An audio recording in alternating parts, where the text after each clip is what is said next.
ഇങ്ങനെ ശീലിച്ചാൽ നിങ്ങൾക്ക് ഉറപ്പായും പണി കിട്ടും. നിങ്ങൾക്ക് ആരെ വേണേലും പറ്റിക്കാൻ സാധിക്കും, പക്ഷെ നിങ്ങളുടെ സബ് കോൺഷ്യസ് മൈൻഡിനെ പറ്റിക്കുവാൻ സാധിക്കൂല.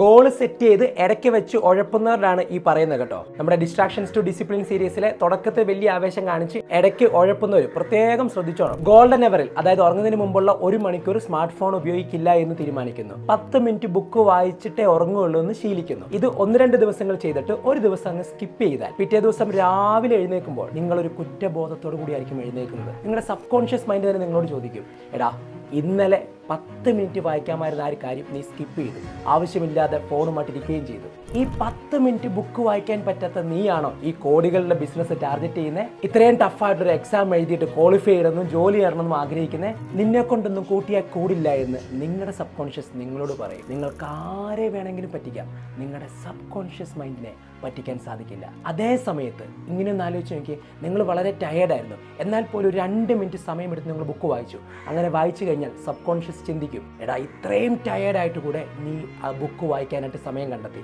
നീ ഡിറ്റർമിൻഡാ, നീ ഫോക്കസ്ഡാ, നിന്നോടൊപ്പം ഞാനുണ്ടാകും, എൻ്റെ ആ വലിയ ലക്ഷ്യം നേടുവാൻ ഞാൻ കൂടെ ഉണ്ടാകും.